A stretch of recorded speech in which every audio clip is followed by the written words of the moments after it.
Bíblia é a palavra de Deus, semeada no meio do povo. Irmãos e irmãs, paz e bem, hoje é dia 4 de maio, nós continuamos então nos caminhos da Bíblia, buscando cada dia sermos pessoas virtuosas, crescermos de fato no caminho do Evangelho. Hoje o tema da nossa reflexão é bastante atual, o cuidado. Nunca se falou tanto em cuidado como nestes tempos de pandemia. E como sentimos a necessidade de cuidado, de sermos cuidadores, cuidadoras. Então, que nós possamos abrir nosso coração para este momento orante com a palavra de Deus. Façamos então a nossa oração. Senhor, obrigado por me conceder a alegria de mais um encontro com Tua palavra. Peço-te a paz e a sabedoria para compreender Teus ensinamentos. Torna-me uma pessoa virtuosa, espelho de Tua bondade neste mundo. Quero contemplar Tuas criaturas com um olhar cheio de amor, ternura e cuidado. Concede-me viver em sintonia com Tua palavra, buscando discernimento acerca de meu estar neste mundo. Que minha vida seja plena de sentido e que onde eu estiver todos sintam Tua presença. Que a bondade, a alegria, a gentileza e a disposição para o serviço me acompanhem ao longo de toda a minha vida. Que Teu Espírito me ilumine em cada pensamento, em cada palavra, em cada ação. Quero ser melhor, Senhor, ajuda-me. Amém. Se não tiver amor, eu nada sou, Senhor. Se não tiver amor, eu nada sou, Senhor.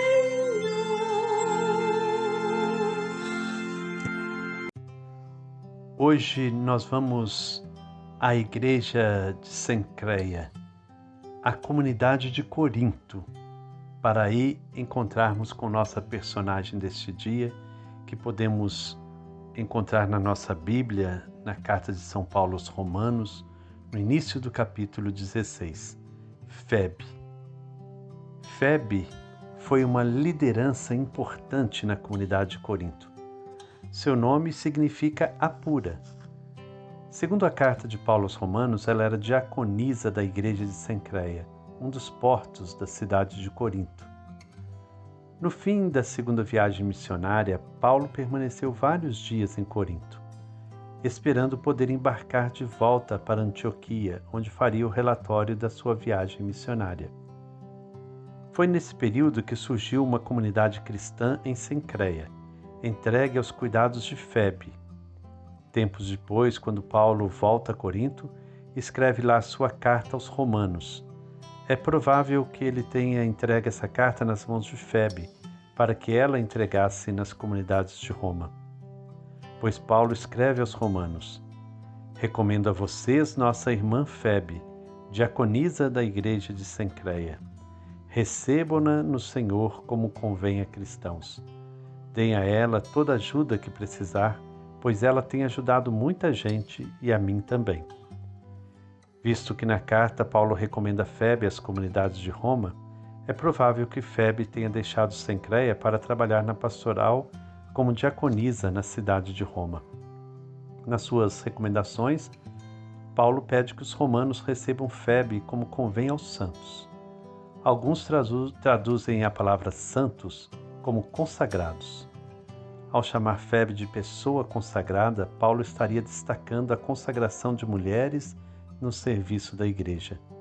Essa notícia mostra que havia mulheres nos serviços diaconais nas comunidades cristãs.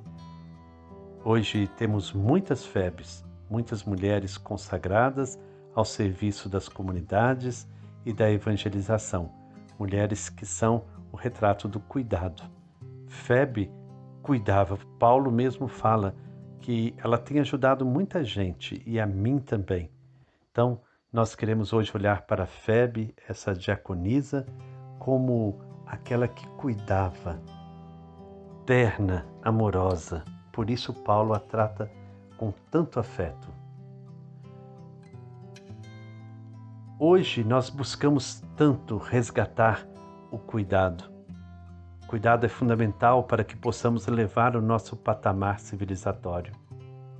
A essência do humano não está na razão, na técnica, na inteligência ou na capacidade de criar condições materiais para a subsistência. A essência do humano está no cuidado. Se o ser humano não cuida da vida, a vida não subsiste. A falta de cuidado leva sempre a grandes crises. Se começamos a cuidar, tudo começa a dar certo.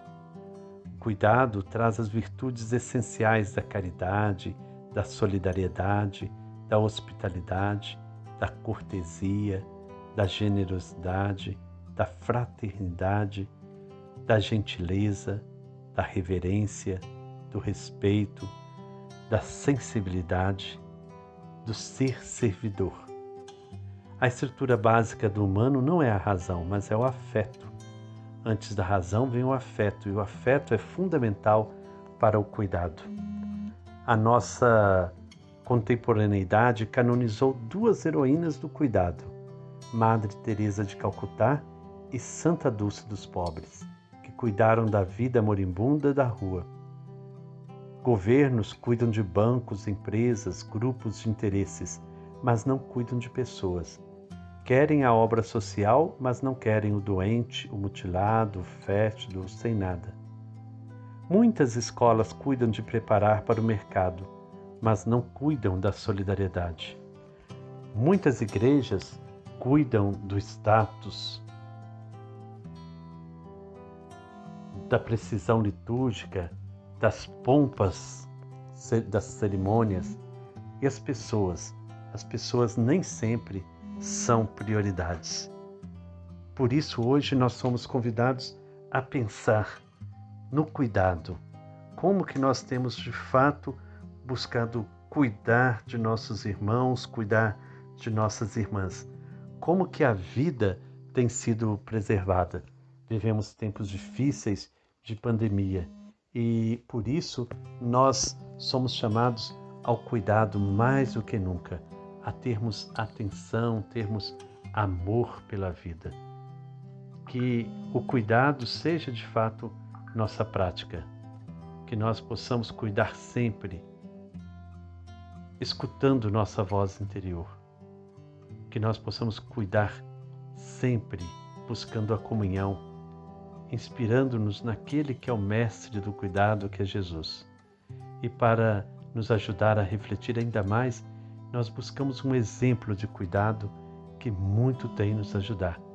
Alguém que viveu no século XIX, que pode nos ajudar muito a compreender a dimensão do cuidado. São Damião de Molokai.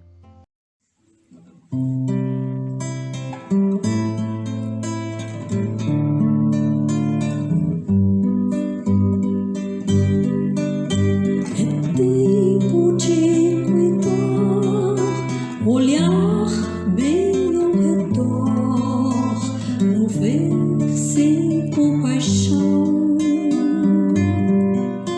É tempo de sonhar o mundo mais humano,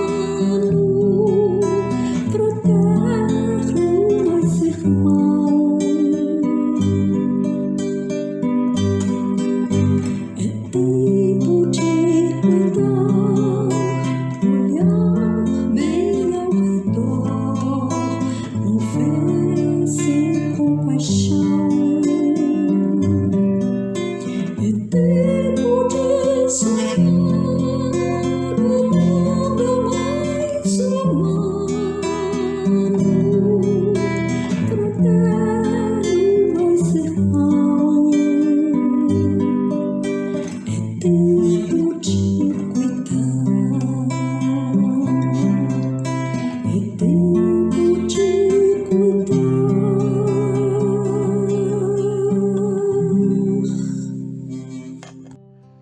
como exemplo de cuidado, nós queremos recordar hoje São Damião de Molokai. Sua festa litúrgica é no dia 10 de maio, beatificado por João Paulo II e canonizado por Bento XVI no dia 11 de outubro de 2009. Ele se mostra como uma imagem do cuidado, a imagem do Cristo misericordioso, cuidadoso, amoroso. O sacerdote missionário Joseph Wellster Walter passou a ser chamado São Damião de Molokai. Canonizado pelo Papa Bento XVI na presença do rei e da rainha da Bélgica, em meio à imensa alegria dos irmãos e irmãs da Congregação dos Sagrados Corações de Jesus e de Maria e da adoração perpétua ao Santíssimo Sacramento do altar espalhados pelo mundo. Ele nasceu no dia 3 de janeiro de 1840, numa pequena cidade ao norte de Bruxelas, na Bélgica. Aos 19 anos de idade, entra para a Ordem dos Padres do Sagrado Coração e toma o nome de Damião. Em seguida, enviado para terminar seus estudos no Colégio Teológico em Paris. A vida de Damião começou a mudar quando completou 21 anos de idade. O bispo do Havaí, arquipélago do Pacífico, estava em Paris, onde ministrava algumas palestras e pretendia conseguir missionários para o local. Ele expunha os problemas daquela região, especialmente dos doentes de lepra, que eram exilados e abandonados numa ilha chamada Molokai por determinação do governo. Damião logo se interessou e se colocou à disposição para ir como missionário à ilha. Alguns fatos antecederam a sua ida. Uma epidemia de febre tifoide atingiu o colégio e seu irmão caiu doente.